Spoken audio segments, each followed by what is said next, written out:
We do have a brief announcement this morning. I just wanted to keep this group updated that our pre-child risk assessment tool, that the whole initiative started probably about a year ago from this group's discussion. The new tool has been implemented as of October 1st. Yeah, very exciting. And I think, as far as I know I see Judge Wilson on the WebEx, but everything has been going very well. Jennifer, are there any other updates? So far it's been going well, and it's actually made it easier since they've had more resources to complete the tool successfully. So far it's been in our head. That's great. So yes, very exciting. And the tool will be used for about a year, and then we have already secured a vendor to come in and validate that tool to identify any issues. Hopefully there aren't any, but we have that set in place for a year from now. So other than that, I don't think there's any other updates. I would like to just say, sure. Lauren and Jennifer, thank you guys for pushing this so smoothly down the road. You guys have done a great job, and we really appreciate it. So thank you. Of course. Thank you. So we have the approval of last meeting's minutes, which is June 11th. Good morning. Has everyone had an opportunity to review the June meeting minutes? Okay. Do we have a motion to accept the meeting minutes as written? So moved. We have a second? Second. Okay. The meeting minutes are accepted as written. We can move on to the committee reports. I think just this week, or excuse me, this meeting, we have an update from Amy on the domestic violence. Morning, everyone. So the domestic violence in plain sight conference happened on September 20th. Thank you all for sending folks, for helping administratively, helping with finances. Huge success. We had about 185 folks come. It was a great day. So the subcommittee will begin again to look at next year. Next, your CBCC meeting is going to be November 1st. We have the speaker coming from Maryland Network and CV to talk about they have a new initiative called Help 25% of DV shelters in the U.S. become pet-friendly by 2025. So that's a huge topic for us. We've never quite been able to crack the code. So we're gonna listen to what they're doing and see what we can do here in Baltimore County. So that's it. Great. Any questions for Amy? Okay, so this this meeting, our topic is going to be again focused on the mental health challenges in the justice system. And I think we want to try and tailor the conversation to local efforts and how we can tackle some of the problems on a county level. So with that, we have a presentation from Ari on the concept of a crisis center. All right, thank you very much. So Behavioral Health Crisis Stabilization Center is the topic. It is a concept that has become much more popular in the last decade. We've had our very first one open in Maryland, literally just a few weeks ago. And so we'll talk about just a little bit of an introduction, what our county crisis response system looks like, regulations and services that have become, new regulations that have been passed in Maryland around this specific service and what some of the services are. I'll show you a few pictures of some other facilities, and then we'll talk about the Dyer Care Center, which is in Clinton, Maryland, which is the first crisis stabilization center that's mostly following the regulations that's opened up here locally, not locally in our county, but at least locally in Maryland. So our current system, just want to make sure I'm on the right page. There we go. Our current system includes a number of pieces. There's an operations center, which you can think of as either the hotline or the warm line. Some people call it in a crisis. Some people call it because they need that kind of ongoing support. So it's both a hotline and a warm line. And it's also really just the nerve center of the whole system. Any service that's going to be dispatched or scheduled goes through the operations center. We have mobile crisis teams that are a partnership between clinicians and the police department. This is a long-standing program. It's been a little over 20 years that we've had this crisis system. And over the years, as funding has increased, as needs have increased, we've been able to grow our crisis system. So mobile crisis teams, like I said, partnership between clinician and police, going out into the community to meet people where they are when they're in need. Calls coming in either through the operations center or even more frequently coming from the police themselves when a patrol officer is out in the community, encounters somebody that is in need. They will often call for the mobile crisis team to respond when they recognize it's a behavioral health need and not necessarily a criminal need. We also have an in-home intervention team or multiple teams that do a lot of follow-up from the crisis work. Those are 2 clinician teams that go out into the community, follow up with people, meet them in their homes, meet them in their community to provide that ongoing care.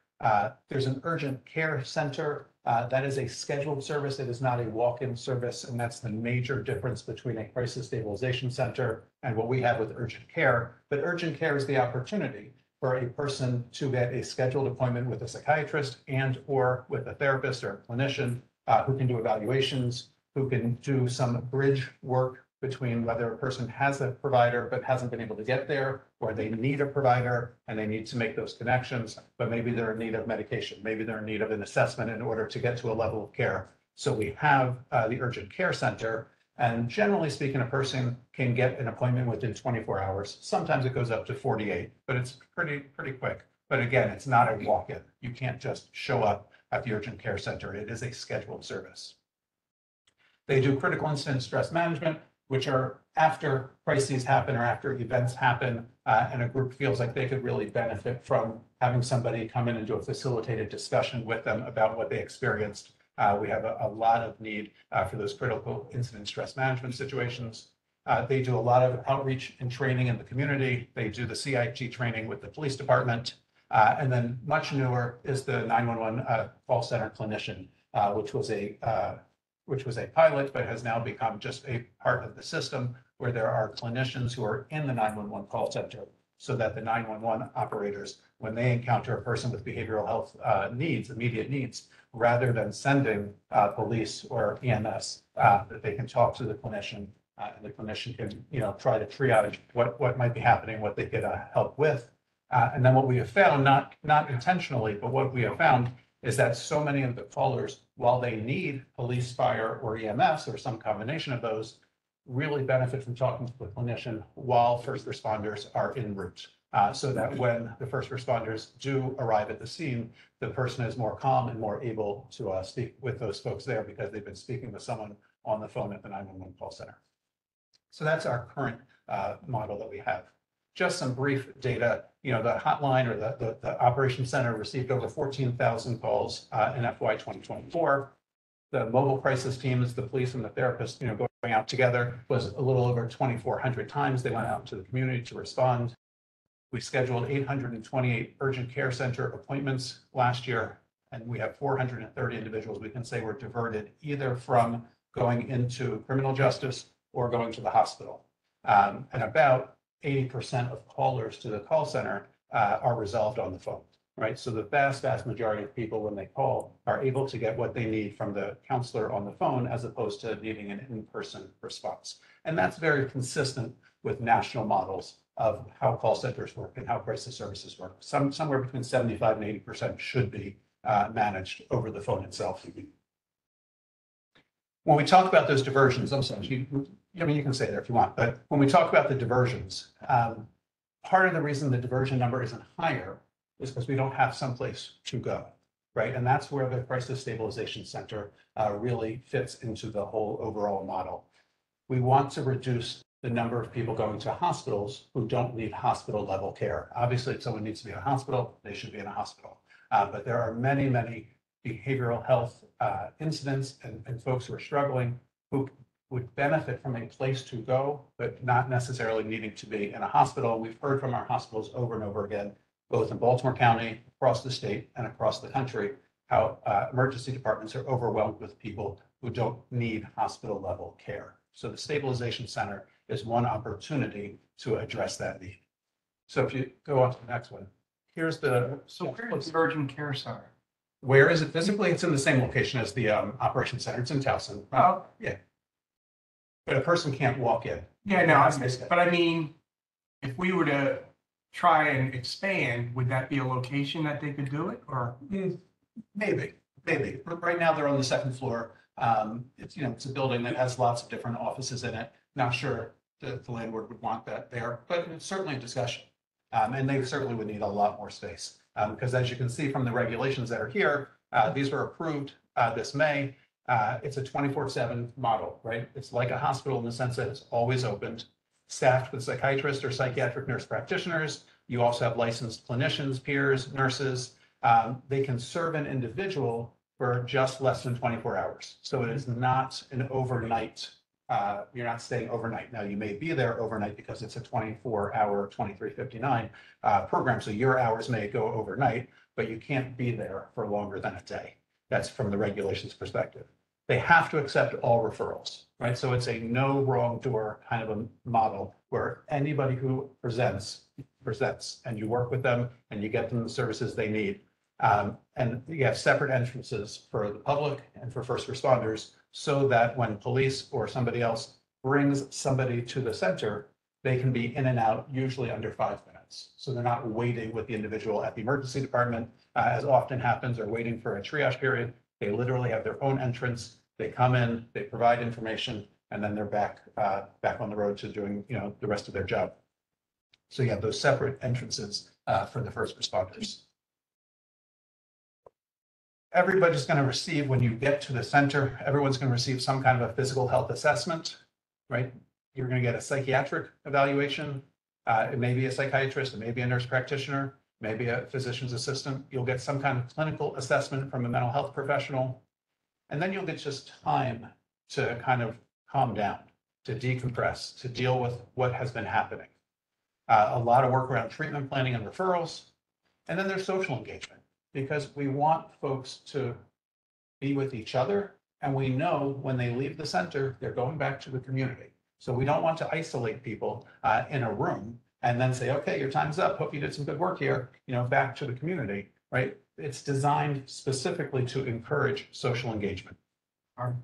So would they have the ability to give immediate medications Yes. that might calm someone down? Yeah, absolutely. They do. They can do PRN medication. And I'll show you in just a second in the model itself. But yeah, there's a whole medication. And the PG County one, is our system that they're designing here based on that model? So that model that Prince George's County is doing is generally this model that we're talking about, and it follows those regulations. I wouldn't say yet that we're planning it because we have to find some funds first. But then the other thing, and this is optional services, but it's kind of an interesting concept, is number one, they have food, right? They're keeping people there for up to 24 hours, so of course they're going to feed them. But they also have shower services or shower facilities and laundry facilities, so that everyone who comes in has the opportunity to clean up if they want to. They have the opportunity to do their laundry. They have, at least the one in Prince George's County, they just have a whole inventory of scrubs. So a person can change into scrubs so that they can do their laundry and then change back into their regular clothes so that they can feel good and clean about themselves. So those are the basic services of what's available in a stabilization center. And what you see here are just a couple of pictures from different centers. This is not Prince George's County, but the idea is that care should feel like care, right? It should not feel like you're an institution. It should not feel like you're in a hospital. So you'll notice the nursing station doesn't have anything blocking a patient or an individual to come up there and talk to somebody, to engage with somebody. There's not a lot of plexiglass that's in the way, right? The idea is that you're part of this milieu and that you're interacting with people. The picture to the right, it's a split screen. The picture to the right is just kind of an area within the same facility in North Carolina. And you can see it. It's around a table. There's light coming in. There's a little bit of a mural there, right? The idea is that you're not feeling as institutionalized. The next picture is from a facility in Baton Rouge, Louisiana. Again, you can see the couch-like environment, the chairs behind it, very open space, not a lot of barriers to moving around. They want people interacting with each other. They want people to interact with the staff, and the staff to interact with the patients that are there. They often call them guests and not patients. And then the final picture is the one that's actually in Prince George's County in Clinton, Maryland. And again, you'll notice chairs around tables, the nursing station, or it's not really just a nursing station because all the staff, kind of that's their home base, but it's not closed off to the folks. You'll see there's a TV, there's couches. The idea is that everyone has a chair and not a room. The idea is that you're together with people and not isolated, right? So that's the model that the stabilization center goes by. Sometimes it's called the living room model because you want it to feel somewhat like you're in a living room. All right, how did they fund this? In Prince George's County, there was a grant from the, I'm going to blank on the HSCRC, the same grant that we have in Baltimore County that allows us to do the work with Baltimore City, Carroll, and Howard County that we named was called GBRICS, the Greater Baltimore Regional Crisis Service. It's that same grant that came from a lot from the hospital dollars that, the HSCRC came together and kind of put it together and said, okay, here's how we're going to attack the problem. In Prince George's County, they had that same grant and they went with doing a stabilization center. In Central Maryland, we have the similar grant. But instead of doing a stabilization center, we went with an operations call center and then growing mobile crisis teams, growing what we call these clinics who can take people immediately without having an appointment. You don't have to make an appointment, same day service, walk-in services. So, but we didn't go with the model of the stabilization center. This is just a diagram of the center in Prince George's County. The area to the far left is the staff lounge and some offices. The next area is just their kitchen. The middle area is the public entrance. And this is a health department building in Clinton, Maryland, and Prince George's County. So this is an active, health department building. So this is not the only service that's in the building. So that's just the public entrance that anyone would walk through. And then as you get to the room itself, you'll notice the chairs around tables, the couches, the other tables, right? And then you can't really see it so well, but where it says there's a doorway where it says, what does that say, 58 feet off to the top right. That's the first responder entrance. So that's where they're going to enter through and do the triage work and then get back on the road. In the center, to the right center, they have their medication room, they have their bathrooms, their shower facilities, the laundry facilities, right? The nursing station, and then the 3 rooms on the bottom right of the screen. There's a group room where they can do small group work. There's a quiet room if a person, they're not getting beds, they're not getting isolated. If a person just is overstimulated, they can go into a quiet room. And then there's a 3rd room where, you could just pull somebody in and do some work with them around care planning and case planning. So this is their whole center. And then there we go. From a budget, no, one more, sorry. There you go. From a budget perspective, it's funded about $6 million annually, right? So what you see on the right-hand side are the monthly expenses. So it runs slightly less than $500,000 a month between the salary, wages, the registry services, the consultants, the marketing, all the training, the travel, and then the actual office space and what goes into the office space. So it's not inexpensive to run. And then the final slide talks about the staffing, right? So you can see the folks that are at a 1.0 or greater FTE. Those are your direct service folks, your customer service specialist, your nurse manager, your office coordinator, your program director, your eligibility specialist, meaning somebody who's working with clients to see if they don't have public benefits, they qualify and can get those public benefits. You have your nurses, your site workers, your milieu therapists, specialists, your clinicians, nurses, shift supervisors, et cetera, right? So all total, it's 37.5 FTEs. Right.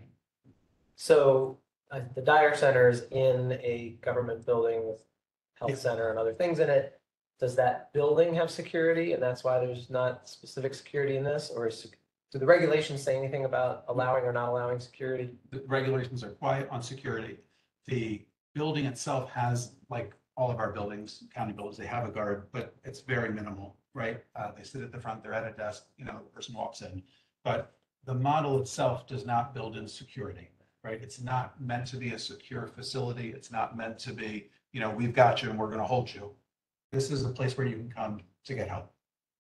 So just that's the model. And they have found that the group that we're working with, as a consultant is a group of companies called RI International. They run these centers in, I think, 8 different states, and they're very strong about you don't build security into it because these people don't need to be secured. They do take everybody. Police are generally the top, they drop off the most people, the referral source. If the police feel like the person can't be safe, the police are going to do, their job and maintain that, manage that situation, but not at the center itself. At the center itself, it's a drop off. The police, whoever drops off and they go back to work. When does the clock start, far as the 23 hours and 59 minutes? When they start the triage process. Ari, are there other criteria for first responders to drop off an individual? Other criteria? Yeah, and I guess my question is two-part. And if there aren't, is there a concern that a facility this size would be overwhelmed with? Yeah. Coming? While we know population-wise that could happen, it generally doesn't. This facility in Prince George's County, and remember, Prince George's County has a slightly over 1 million people, or around 1 million people population-wise. This is a 16-bed or 16-chair facility. And I asked the question, 16, like, how's that possible, right? But like many services, when it's getting started, people don't know about it, they have to learn about it, and then they have to become comfortable with actually going. So you would think that, yes, they would at some point get overwhelmed, but they talk a lot about how they manage the people there, manage not from a behavior perspective, but manage from moving them through the system and getting them back into the community. And yeah, at some point they're going to need more than 16 beds if things go well. And so that's a shortcoming. But at the same time, you don't want to, overshoot and build for 50 and it's empty. Do they welcome law enforcement bringing in individuals that like otherwise may come to our facility? Absolutely. Yeah.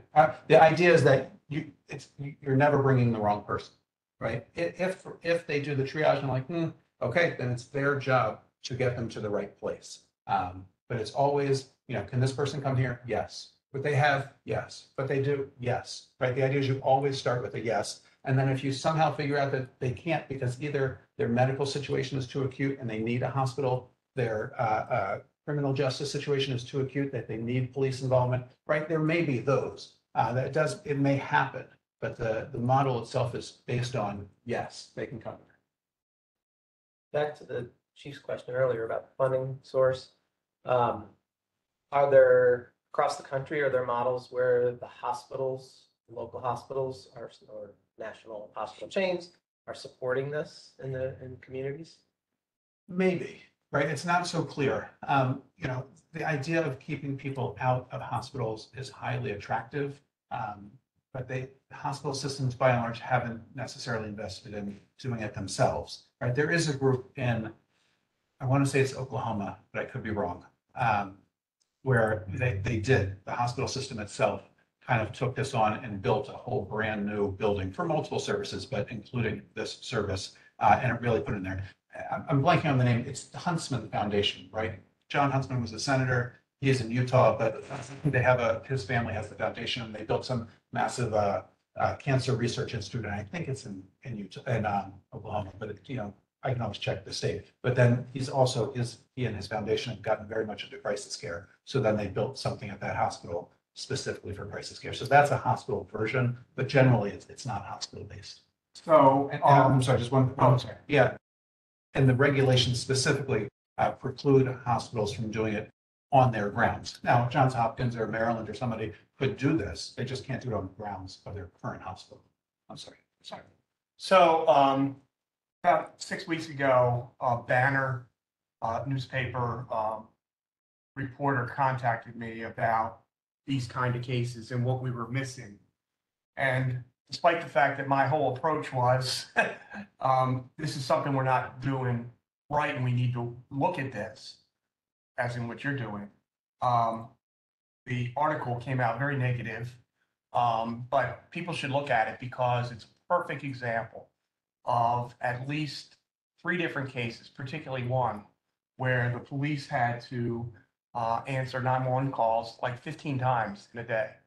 And And unfortunately, we had no choice, but the place we had to put them was at the detention center.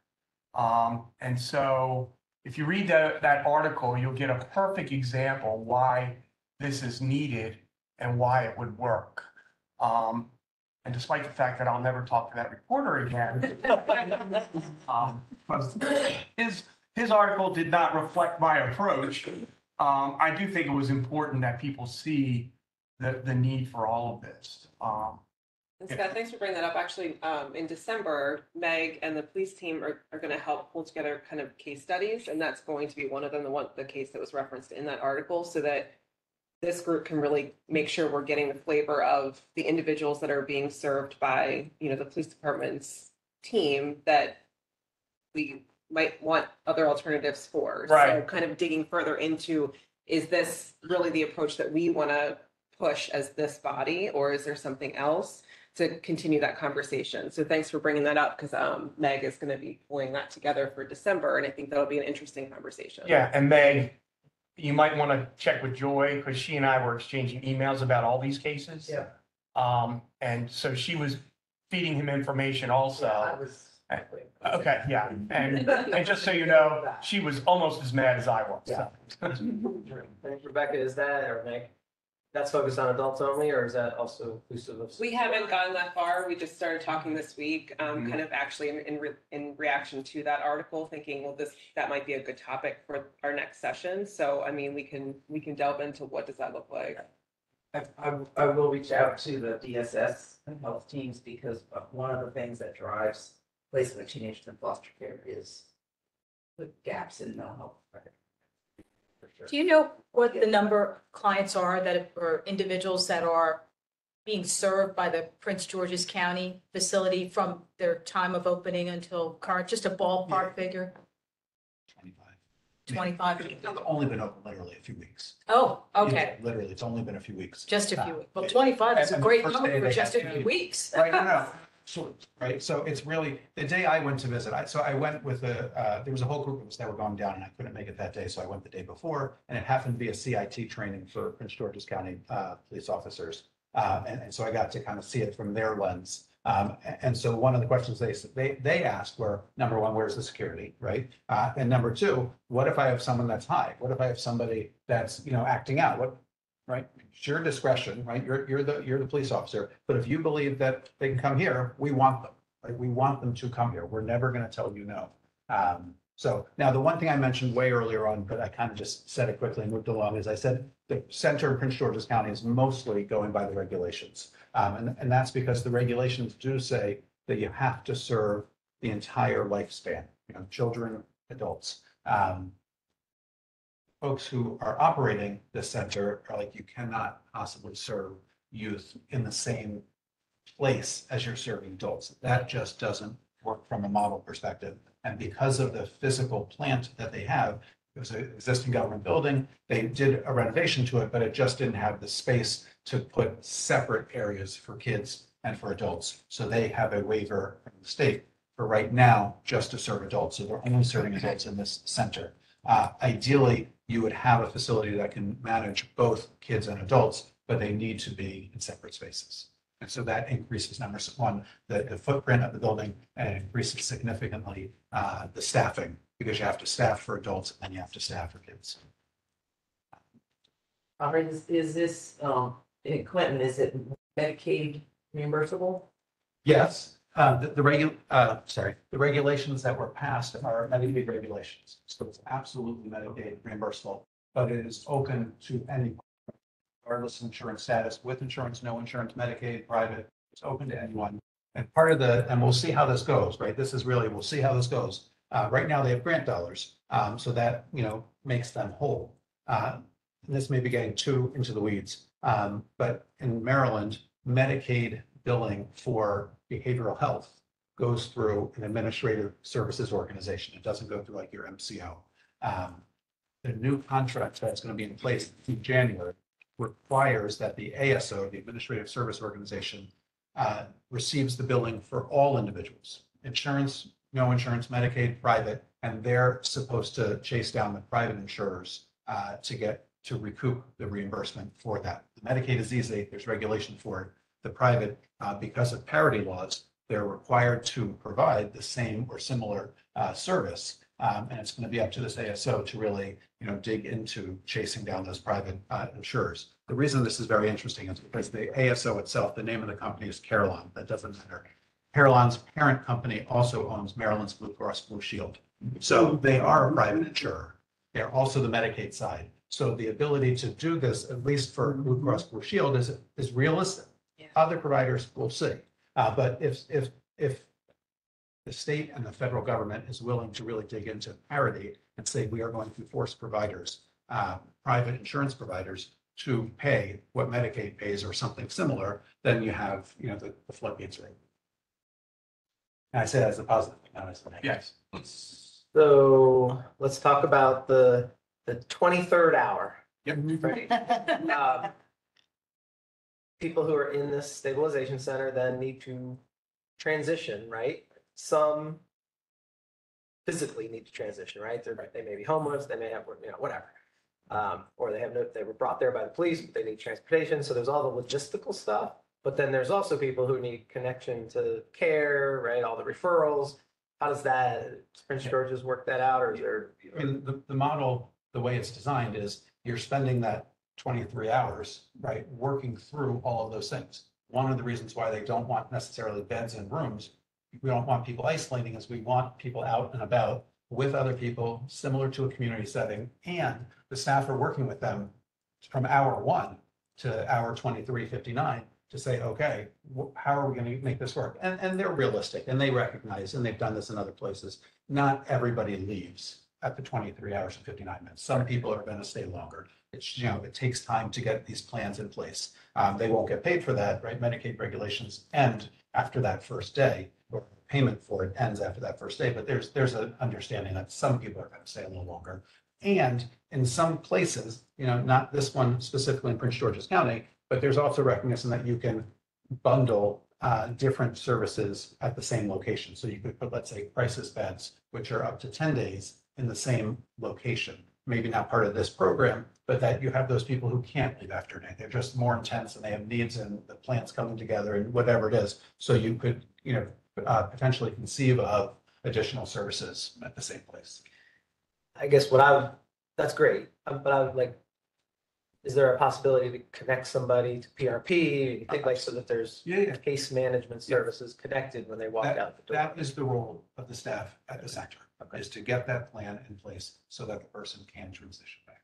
Now, most people come in having been attached to one or more providers, but not everybody, right? Some people, this is brand new. And some people, they've been attached to providers, but they're not currently seeing them. And so they need reattachments maybe to the same provider or maybe to new providers. So yeah, that's the work that they do to do all that case planning. And the case managers also then do a follow-up to confirm that, yes, they did actually get seen by a referral like this. And we can't necessarily make anybody, there's no teeth to that, but yes, they definitely do. That's very important, that last piece of making sure that they get reconnected sometimes to individuals that they've been with. In the court system, we get emergency evaluations where somebody is in crisis, the family is coming in, they're asking me to issue an order, and they're saying, can you direct that this person go to this specific location because they're already seeing someone, but I can't get them to go back. And our laws don't authorize me to say, transport this person to Dr. So-and-so at this location. It's just to whatever the facility is that's nearest by, and the police end up, unfortunately, having to deal with somebody whose family member is trying to get them to go and they don't want to, or they don't believe they need to, but clearly there's a flashpoint that's happening. So I'm really glad to hear you say they work to get people, not necessarily, some will need to go to a place they've maybe never been involved with, but sometimes it's just a matter of trying to get folks back to where they once were. And that's the real problem, is that it ends up falling on us Yes. because we have teeth, and all these other things don't have teeth. And there will be people who unfortunately won't accept all these helps that we're offering them. And that's why often we ultimately end up charging them, because the perfect example is in that Banner article. That guy's been at, I think, Shepherd Pratt or one of the other ones for a couple months now, because they finally got teeth to get him into the system. But to do that, we had to charge him. And there's really not many other options if you have that type of person. Correct. And what we would hope would happen with the stabilization center is that we could deal with X number, and so your number would shrink down, because you're right, there's always going to be a few of those folks that just won't, and you'll have to do something more coercive. But the idea is that most people could be here, so then you only have a few of those. The other thing, I don't think I said it out loud, was that all stabilization centers, by at least Maryland regulation, have to take both voluntary and involuntary. So, and that's how the police can bring against the will, so to speak, if they need to. So the system is designed so that they can take voluntary, but they have to take, they also take involuntary patients. Ari, with the information that if we added this to our system, would we be able to capture all of the patient information in affiliated Sante's cooperation center, so that when the person hits the systems again, this information is available? The data sharing, right, is this able to be in the system, which then would help with the hotline online response? So that would be another reason to do it as a centralized service rather than continuing to rely on like the scattered emergency rooms where they can't access that information, correct? So when we think about crisis in general, they think about three prongs, and this is the missing prong. There's someone to talk to, right? The hotline, someone to respond, the crisis teams that actually go in the community, and then a place to go. And that's where the stabilization center fits in. We don't have a place to go. We do have the urgent care where we can schedule somebody, but that's an appointment, it's an hour, 2 hours, whatever it is, and then you're done. It's not full care planning, because they just don't have the resources to do full care planning. And you said we have a consultant currently. What's the status? Yeah, they're working on the final report for us. We should have a final draft literally this week or next week. We'll then make suggestions and edits and comments. And then a week or two after that, they'll present us with the actual final draft of that report. So it should be by the end of October.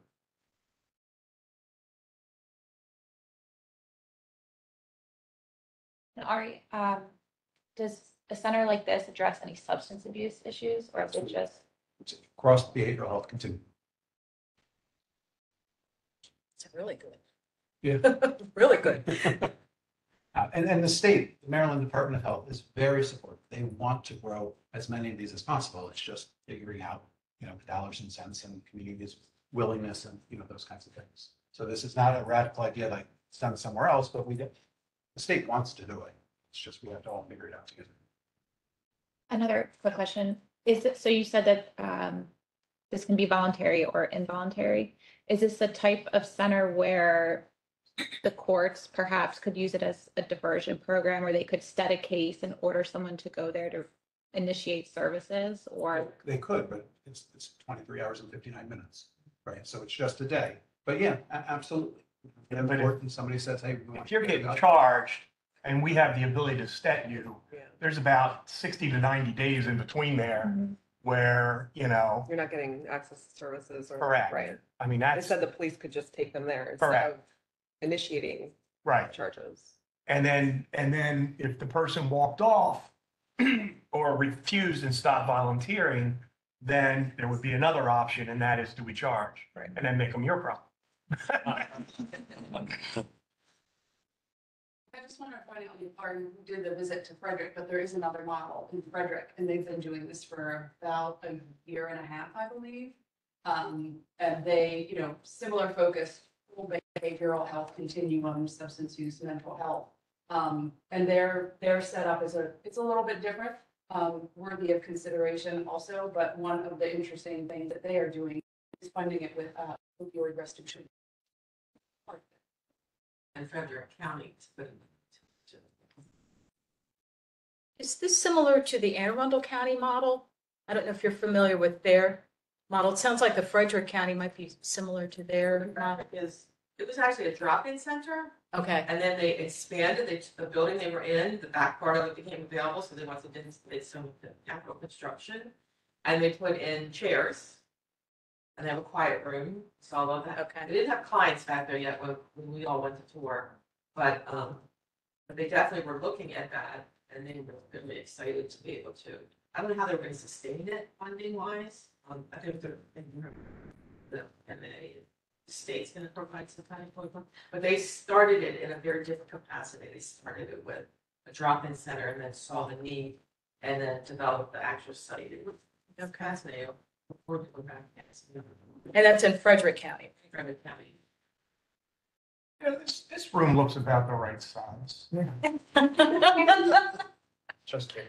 It sounds like it functions the way our emergency rooms are kind of currently functioning, where they stick people there. We're not taking you to the hospital. We're not taking that responsibility. We're parking you here, except they're not in that group. They don't have that same level of great care. But in terms of how long they can stay and what they're getting, sounds.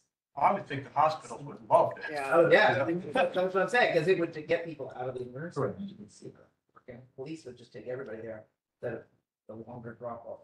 So Ari, my question would be, where would you see a facility like this being positioned in Baltimore County? Lots of thoughts about that. Part of it comes from the fact that the consultant has been doing a lot of this work for us. And so I don't have it in front of me, but if you put a center, a stabilization center, and we'll just call it the greater Towson area, so central Baltimore County, you could literally serve all of Baltimore County, or almost like 97% of Baltimore County within a 30-minute drive, right? If you, and you don't, and you can also get everybody from the city, right? It's all within a 30-minute drive, right? Obviously, we're not talking rush hour and traffic jams, but generally speaking.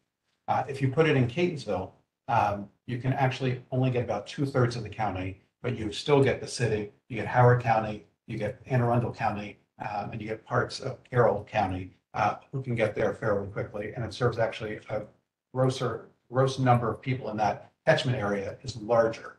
And if you put it in the Essex Dundalk area, the east side of the county, you get a little bit more than 2/3 of the county. You get some of Anne Arundel County, you get some of Hartford County, you still get the city. But it's a smaller catchment area, right? So if you want to serve the most people, right, most Baltimore County people, you would put it in the central area, somewhere in the greater Towson area. If you're recognizing that, okay, it's medical assistance, it's other insurances, we're not checking ID at the door, anybody can come, it's a medical service, it's a behavioral health service. You'll actually serve more people by putting it on the west side of the county. More people in Maryland, you'll put it on the west side of the county. And then if you want to go strictly to, well, what's the hottest area in Baltimore County? Well, it's the east side. We all know, right? The services are needed on the east side of the county. You'll serve the smallest portion of the population, but you'll still have a big impact. So, that's a big decision that we have to consider. And then, of course, which areas are going to be more accepting? And, they're not going to fight us to go to central here. Oh, I'm sure Towson will love it. Perfect. Has there been any studies where, like, you talked a little bit about the east side, the highest concentration, because if 80% of the concentration is there, the population is less, but that's more the clients. Is there any study on? Yeah, so we know from our mobile crisis data that, while we see people across the county, right, the largest number, the highest population of mobile crisis calls comes from the east side of the county. It's not dwarfing the other parts, but the west side gets plenty of business, but the greatest is in the east side. I would agree. From the court's perspective, we see Right. a heavy load on the east side. Yeah. And so if you think just square footage wise, like what you need, if you think about a Walgreens, right, it's about the size of a Walgreens. That you would want that size building. The one in Prince George is a smaller, but they only have 16 chairs, right? Ideally, we would want something a little bit larger than that, but it just depends on the funding and it depends on what we can fit where. The old CVS on York Road that closed is still empty. And Ari, will the report from the consultant cover recommendations on location and size and everything else too? Okay. Yeah. All right, do we know of any unintended consequences as a result of one of these being those? We haven't learned about unintended, right? That the consequence has been, I'll use consequence in a positive way. It's been very helpful. I'd be really worried about not having a magnetometer at the front door when people are walking in. Now, obviously, if the police bring them, they've been searched. Right. But if they're just a drop-off walk-in, certainly want somebody to walk through some equipment to make sure they're not carrying anything. I hear that. I can tell you in many facilities, they don't have. And have not encountered any issues. And have not, right. You only need one. You only need one. They have, you can't see it in the pictures, but when we were there, they have, and I forget the brand name that they called it, but they have these pads that are just placed against the wall or placed against a pillar where a staff person could literally hold up the pad. And if the person just needs to kind of wail on the pad for a little bit, then they hit the pad. But by and large, these facilities do not have security in the, because that's just it's not the milieu that they're setting up. Where do you buy those? Oh, for my office. Yeah. I'll get it in the name. It's like, oh, I'll get you the name. There's like the branding. I think one of the other unintended consequences initially could potentially be the fact that now we have this facility where we can take people, but we still have the same continuum and system of care. So, right now, as you said, you all are dealing with this. You make a center like this and we've got 23 hours and 59 minutes, and we haven't changed or expanded where individuals can go. And I'm specifically thinking of like residential substance use treatment, things like that. We're going to have a great facility. We're still going to have challenges on that side. But I think you take the first step. Exactly. And if you take the first step, then we can come back a year from now and all say, all right, what's our next step?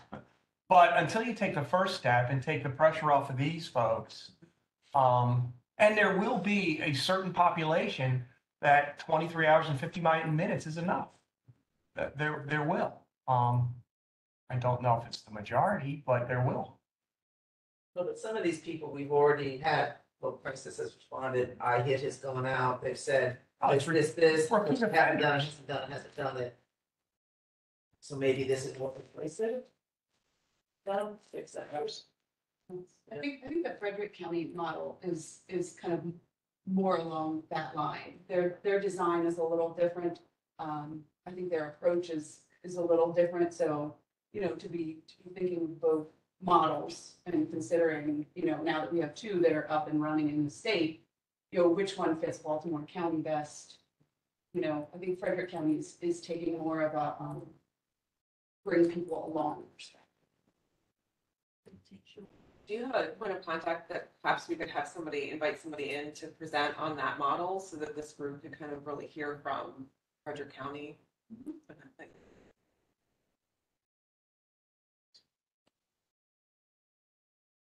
Any other discussion?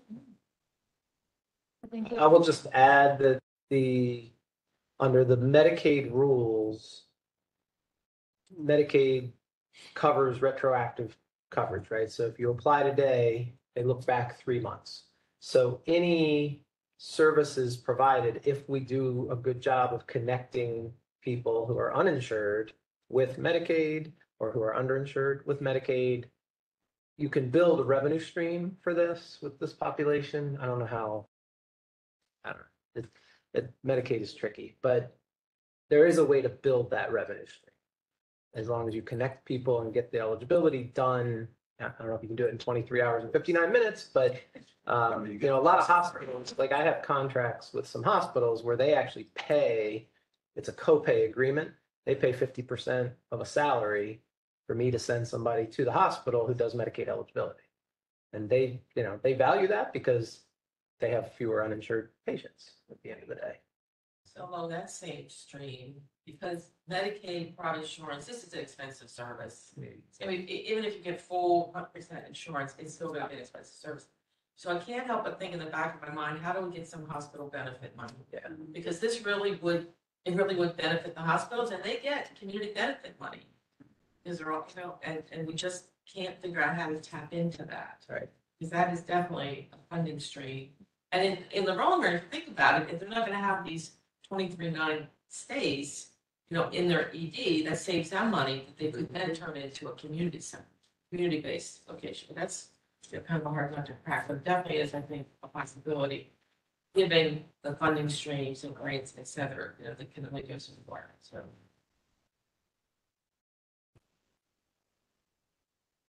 Any more comments, questions? Thank you, Ari. Yeah, thank you. That was wonderful. Very Um, good, thank you. Did everyone get a chance to find the sign-in sheet? Yeah. I think Elise, you were the only person and had a roundtable update. Okay.